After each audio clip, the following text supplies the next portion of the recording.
The following is a sports presentation of the Eagles Sports Network.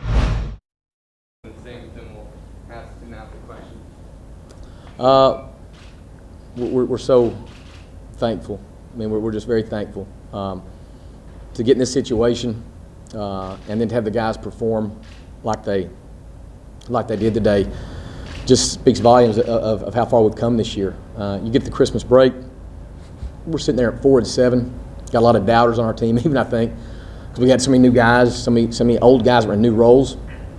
And in the second semester, it's just like, as I thought it would. I mean, we just sort of continued to steadily improve, and then it comes together in postseason like this. We're able to walk out of here with a conference tournament championship. So we're blessed, and I'll be honest with you.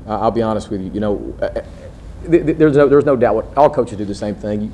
You sit there and you dream about these kind of things, and you want to do everything you can within your power.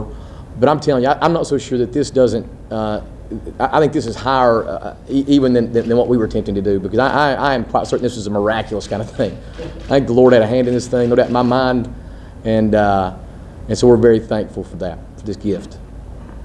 Charles, Josh Schertz, LMU's coach, was talking about you guys being hungry and wanting it and laying it all out there. And can you talk about how you guys came into this game and prepared and what you guys were going through as the game was going on? You guys got down and you came back and you seemed to just put it away. Well, I think he hit it right on the dot. We was hungry out there. We wanted to win. When we played them at Hope Fieldhouse, it didn't go so well. They demolished us, and we had to come back and get us one. Back-to-back 20-point games. Did you kind of see that coming, or one of them things just kind of happened? Nah, I didn't see that coming at all. It just came within the flow of the game. Charles is a very humble kid. The truth of the matter is, his humility and his tenaciousness allows him to be outstanding, and he is proving himself to be an outstanding player, an outstanding teammate, and the things he's accomplishing now, I'm not surprised by. He's made more strides in a year than any kid I have ever coached in a year, and it wasn't that he was lacking in talent; he was just lacking in experience. And he's got to play a lot of college basketball as a freshman, and he's responded the way I thought he would. So I'm so happy and proud for Charles, because he made a statement for our program with his individual performance this tournament for sure. Jared, you're kind of the last man standing out of that group from the last few years, playing with a lot of new guys, and just talk about how this feels after going through the things you guys did together and getting kind of close to years past. Man, it's great to playing yesterday was great, because we kind of lost first round in the tournament last year, and then the year before we got to play here, but we lost against them. I kind of went every step, and just winning, it just feels it's a blessing. My year's been kind of tough, battling injuries, so these guys picking me up and finish it out while I'm down is just a blessing for me to go out. Well, not go out, because we still got some games to play, but grade-wise, senior year, it's a great way to go out for me. I had to make a comment, Charles, but I got to make a comment, Jared. Jared this year has had one of the toughest situations you could possibly face as a player. He's got a great work ethic. He's really invested here, and he's done everything we've asked him to do. So you go into your senior year, and it's time to step up and be that leader. And he has literally the entire season dealt with just injury, and it's been tough for him. And yet he's never wavered. He's maintained great poise. He's still been a sort of a rock solid guy in the locker room. And to do that speaks volumes of his character development and the man he's turned into. Yeah, he's been a great player here, but he's been a great student here. He's been great socially here, and I couldn't be happier or more pleased for him, because he is really leaving us after this season. I just can't speak enough about how proud I am and happy I am that he's got to finish out his career with a championship. Charles, beginning of the year, you guys struggled with so many turnovers, so much chemistry issues, everybody trying to figure out, I guess, what their role is even when they're on the floor. And can you put in perspective what you guys have accomplished now and how well you're playing versus those first 5 or 6 games at Carson-Newman back in November? Yeah, I think we we found ourselves, and we found like our team. We found what everybody can do well and what everybody can't do well, and we found that unity part of us, and I think that really helped us out. Coach, you're up 15, loose ball. You got Carson Brooks diving for it. You know, talk about the hustle and what you guys brought to the court today. Those were just physical demonstrations of desire.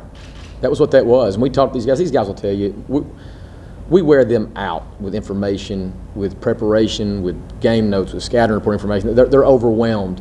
And they understand the value of the hustle play and what it means when you can actually go out there and establish that you're going to out-hustle the opponent and how that demoralizes. LMU has been outstanding all year, and they're outstanding every year. And today we were able to win more of those hustle play battles, and I thought that was one of many determining factors. But our guys, obviously, with their actions, wanted this terribly bad, and it was obvious with their demonstrated ability. The first 10 minutes of this game, you guys probably could play defense better than that. Period. I mean, you held them to 2 points maybe in the first 10, 12 minutes. But then they were able to come back, and they were able to get a lead on you. And we talk about poise all the time. This is where teams crack at moments like that. This isn't what happened at all. You guys got the lead back out by the second half. You're stretching out to double digits. Talk about what the character of your team that withstood that and was able to get it back. Poise is one of our 5 core values, and those guys know. We told them in the preparation for this game that one of the things we had to do was that we had to be prepared for them to make runs, possibly multiple runs. And they've heard it so much that now it's a part of who they are. So for us to go out there and show great poise, I wasn't surprised by that. And I think these guys would both say that. I mean, we expected nothing less than LMU to make a run, maybe multiple runs. They weren't gonna just walk out of this thing without putting up a major fight. But credit goes to our guys because they understand that this thing is about a lot more than just X's and O's, and it's about character. Charles mentioned unity. We're talking about poise, teamwork, the self-discipline to do your job. There's a lot of things that we stress and try to make huge points to our players, and poise being one of them. It was on full display tonight. Let's talk about rebounding for a moment. As impressive a rebounding performance I think that's out there, LMU is one of the top 5 rebounding teams in the country. You out-rebounded by 20 in your first 50 rebound game in 3 years. What did you guys do to get on the glass so effectively? Again, it was demonstrated want. It's a demonstrated desire. Josh Rogers, Carson Brooks, Sawyer Williams, those guys were just animals. Our guards chipped in and cleaned up some boards. But again, that's one of those 50-50 ball kind of things. They could get it, we could get it. We wanted it badly because we wanted this, we wanted that. We wanted that right there. And we wanted an avenue to get back to that national tournament. We knew going in before tip, we knew what had happened in some other the conference tournament play, and we knew that we really had no chance in an at-large bid. And I told the guys, hey, there's one way you get to that national tournament again, that you got to get through that automatic berth. And there's only one way you get that automatic berth, you got to win. And those guys demonstrated it. They wanted it, man. And credit goes to them. This is a lot of times I think people outside of sport, or even sometimes people near sport, think that there's some kind of magic. There ain't no magic. This is pure desire and want, and our guys wanted it unbelievably bad today. Period. Just watching the game, maybe the last 7-8 minutes, the energy was, blowing the roof off you guys. When did you start feeling? When did you start feeling like this is happening? We're going to win this game? We like to play till the buzzer blows. So it's a great feeling. We see the score, we see the time, but it's like kind of one of them things that like I don't want to feel it too early. So I wait till the buzzer blows to really feel it, and then I really get excited about it. And it's you can obviously see we're gonna, as time goes on, we're gonna win or we're gonna pull it off. But me personally, I kind of just wait for that last 0-0 for it to really hit me and for me really to feel the excitement and what it brings to get one of those. Chuck, I talked to Charles about that early in the season. I just remember, you talking about the growing pains. No growing pains today. No. Well, the season isn't over, and we still have something new to experience. We've got some guys that played in the national tournament last year. Now we got some new guys. Charles Clark being one of them, gets to play in that. So this is going to be there are still experiences ahead of us that we can learn from, and so we're really excited about that. But yeah, I mean, we knew where we were starting. You don't lose Ish Sanders and Antoine Davis and Ray Likely and Kevin Leatherwood, and it doesn't, and it not have a profound effect on your team and your program. So we knew we were losing, but there was never a time. And I've said, you know, the preseason stuff came out. We were picked, I think, 7th in our conference, and I know what was it, 7. And and the reality is, nobody, with the exception of those guys in our locker room, really thought that to be the case. And we knew there would be a process that we had to go through.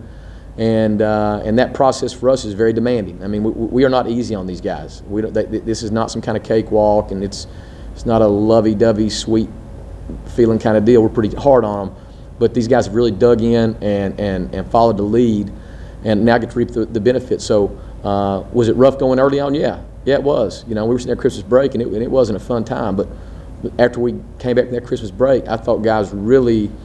There was a complete. It seemed to me there was more of a wholehearted buy-in to the way we were doing it, you know. And we had guys, Charles, these new guys had great successes in high school and so forth, but we were asking them to think outside the box, and we were asking them to sort of forget what they'd done previously and think about new ways of doing things. And it took a little time for that to soak in. And I'm just so proud of them for believing and trusting what we were trying to do and what we were about, because we had a long way to go this year. Still have growth ahead, but we've really sort of come together and are wrapping this thing up on a pretty nice note. Did you imagine that you would win this game and be 7-5 in the final minute? You know what? We knew it was going to be a battle. And I said this earlier, I really and truly had a really peaceful kind of feeling about this, because I liked where our team is at. I like our character. I like what we're about. I like our unity. I like the synergy that's created from this particular group of individuals. And so I was never sitting there thinking, there was never an a bad kind of vibe for me. Did I think it would be, we're taking everybody out there at the end? Didn't really think that one necessarily, but I would have taken any kind of performance. I would have taken any great performance that led to a win. And our guys delivered a great performance on both sides of the ball, I thought. Really on the defensive side in particular. That was about as good as it gets. Can you compare this defensive performance to any other over your 5 years here? Against this caliber of opponent in this type of setting, this is as good as it. I think it's as good as it gets. I mean, I'm not even saying the final stats, but we were pretty dominant on the boards. Yeah, we were pretty down on the boards, and they're a team that can really score the ball. They can really score the ball, and they're efficient at scoring the ball. And their numbers, both points allowed and field goal percentage, it was down from what they typically have. And credit goes complete to our guys. I mean, they made several adjustments on the fly out there to make sure we covered shooters and still contained the ball. I thought they did an outstanding job of keeping Lorenzo Ross in check and not letting him get deep. He's the Conference Player of the Year. He's such a creator. He gets guys shots. He can score himself, but we played him last time at home, and he had 11 assists. So I thought tonight our guys did just a fabulous job defensively, and I would say this year's probably been our best defensive performance up till this date. Charles, we've talked about the rebound from perspective of the fourth, but you had 9 boards yourself. What were you doing to get in on the glass, just missing out on your second career double-double?